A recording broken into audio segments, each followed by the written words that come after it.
Assalamualaikum. Okey, kali ni kita nak borak pasal 5 kekuatan ataupun jutsu yang terkuat yang ada pada Naruto selepas kematian Kurama. Yang mana kalau kita tahu dalam chapter sebelum ni, iaitu chapter manga Boruto 55, telah diceritakan yang Kurama telah pun mati, ataupun senang ceritanya Kurama telah meninggalkan Uzumaki Naruto. Disebabkan itu boleh dikatakan ramai penggemar anime Naruto ataupun ada fakta yang mengatakan yang kekuatan Naruto ni akan berkurangan lah. Disebabkan yang mana kita dapat lihat dalam anime Naruto sebelum ni, iaitu Naruto ni menggunakan kekuatan Kurama dengan menggunakan mod-mod yang tertentu, dan dengan Kurama ni juga dia dapat mencipta kekuatan Rasengan dengan lebih kuat dan jutsu-jutsu lain pun dengan lebih kuat. Jadi disebabkan ketiadaan Kurama ni, kekuatan Naruto boleh dikatakan berkurangan lah. Tetapi walaupun kita kata kekuatan Naruto ni semakin berkurangan disebabkan kematian Kurama, tetapi Naruto masih mempunyai kekuatan ataupun jutsu yang kuat pada diri dia, yang membuatkan dia masih antara shinobi yang terkuat buat masa sekarang. Jadi pada video kali ni, macam mana yang aku sebut tadi, aku akan senaraikanlah beberapa kekuatan ataupun jutsu yang masih ada pada Naruto, dan jutsu tu pun antara yang terkuat yang membuatkan dia masih menjadi shinobi yang terkuat. Sebelum tu aku nak shout out dekat satu channel yang bernama Faiz Faizal 07, yang mana channel ni dia bukan borak anime macam mana yang aku buat sekarang ni, tapi channel ni dia ada buat konten yang based on kepada diri dia lah. Contoh, dia ada buat konten Q&A tentang diri dia. Dia pun ada buat konten challenge-challenge yang berbagai, dan banyak lagi lah konten-konten yang dia buat dan bermacam-macam. Jadi aku harap apa dapat support lah channel Faiz Faizal 07 ni, supaya dia lebih bersemangat untuk menghasilkan konten-konten yang seterusnya, dan bantu dia capai 1k subscriber dalam masa yang terdekat, dan bantu channel Mampan Studio juga untuk capai 3k subscriber dalam masa yang terdekat. Sebelum tu, yang mana yang baru sampai ke channel Mampan Studio, jangan lupa tekan button subscribe dan notification agar tidak ketinggalan dengan video-video yang akan datang. Dan jadikanlah channel Mampan Studio antara channel anime yang berkembang maju di Malaysia ini. Hampa memang sempoi. Okey, jom kita mula. Okey, kekuatan ataupun jutsu yang kelima yang kuat yang masih ada pada Naruto selepas kematian Kurama, iaitu ialah Taju Kagebushi no Jutsu. Yang mana boleh dikatakan jutsu inilah boleh dikatakan jutsu yang terawal digunakan oleh Naruto. Yang mana kalau kita tahu jutsu Kagebushi no Jutsu ni dia akan menghasilkan klon daripada pengguna dia, iaitu Naruto dapat menghasilkan dia punya klon-klon dia yang tersendiri. Boleh dikatakan dalam setiap perlawanan Naruto selalu menggunakan jutsu Kagebushi ni untuk melawan dengan musuh, dan disebabkan jutsu Kagebushi ni juga lah Naruto dapat menghasilkan variasi Rasengan dengan lebih banyak. Dikatakan oleh Tobirama Senju ataupun Hokage kedua Konoha yang mengatakan jutsu Kagebushi ni juga adalah salah satu jutsu yang terlarang. Disebabkan apa dia menjadi jutsu yang terlarang? Disebabkan jutsu ini menggunakan cakra yang begitu banyak untuk pengguna. Disebabkan kalau kita dapat lihat, Naruto sendiri menggunakan cakra yang begitu banyaklah untuk menghasilkan jutsu ini.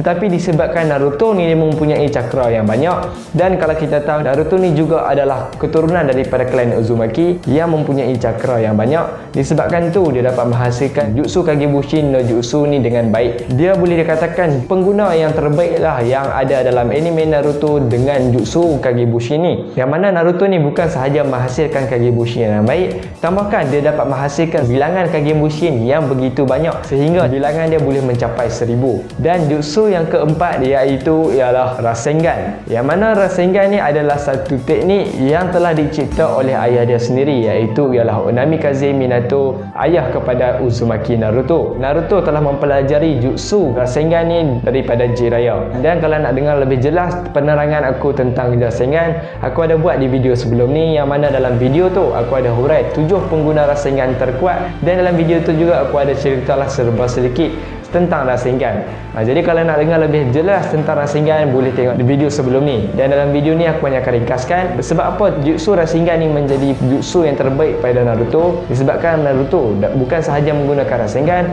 dia juga dapat memvariasikan Rasengan dia kepada pelbagai jenis. Contohnya iaitu Cho Odama Rasengan, Odama Rasengan, Rasen Shuriken. Disebabkan teknik-teknik inilah Naruto dapat memenangi banyak perlawanan yang dia hadapi dengan musuh-musuh dia. Contoh yang perlawanan yang Naruto Naruto gunakan rasengan, iaitu perlawanan, boleh dikatakan perlawanan yang terawal ataupun pertama dia yang dia dapat menghasilkan rasengan, iaitu perlawanan dia dengan Kabuto. Dan perlawanan yang seterusnya yang aku nak fokuskan iaitu boleh dikatakan perlawanan yang terpenting dalam anime Naruto, dan disebabkan perlawanan inilah Naruto menjadi hero Konoha, iaitu perlawanan Naruto berlawan dengan Pain.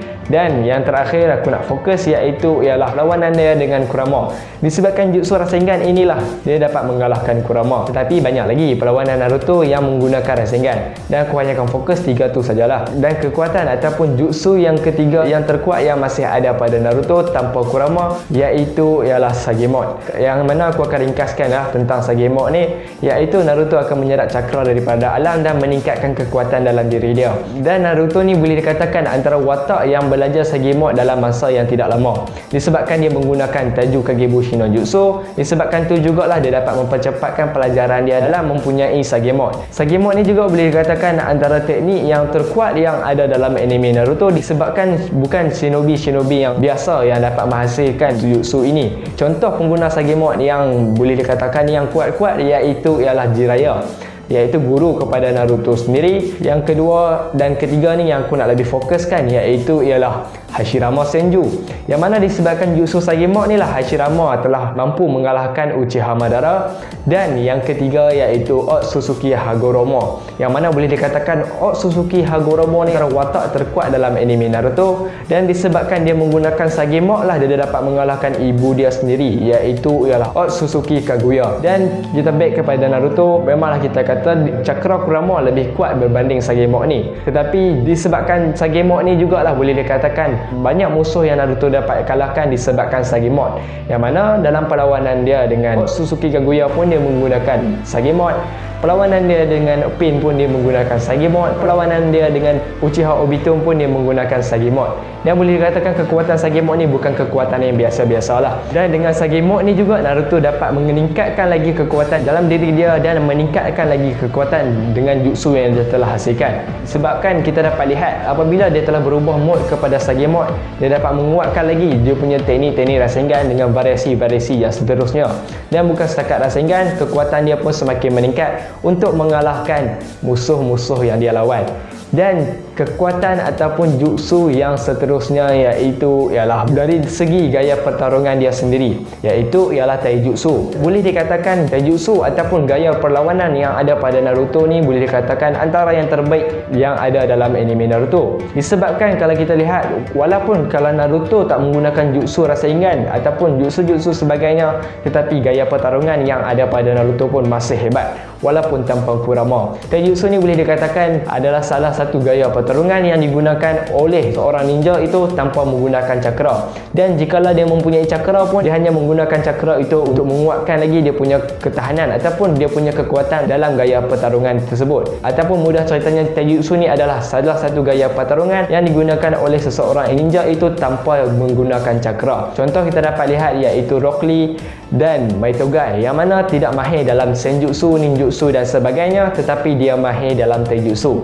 Tetapi disebabkan dia mahir dalam taijutsu sahaja pun, dia boleh dikatakan antara shinobi yang terhebat dalam Konoha. Dan taijutsu Naruto still dan masih terkuat walaupun tanpa Kurama. Dan kita move kepada jutsu ataupun kekuatan yang terakhir iaitu ialah, tetapi sebenarnya yang terakhir ini bukan jutsu sangat pun, iaitu ialah Tazkirah no Jutsu ataupun ceramah no Jutsu. Dengan ceramah ataupun tazkirah Naruto ni jugalah boleh dikatakan sebab yang paling besar lah terhadap kemenangan lawan dengan musuh. Dan aku akan fokus dua perlawanan yang paling penting lah, iaitu perlawanan dia berlawan dengan Sasuke. Tazkirah ataupun ceramah yang diberikan oleh Naruto tu sendiri, disebabkan itulah juga Sasuke dia telah sedar akan diri dia yang dia melakukan kesalahan kepada Naruto dan kawan-kawan dia dan bandar Konoha. Dan contoh yang kedua iaitu Naruto dapat menggunakan Tazkirah no Jutsu ni kepada Pain, yang mana dia telah menyedarkan Nagato. Disebabkan dia telah menyedarkan Nagato lah, Nagato telah membaik pulih bandar Konoha.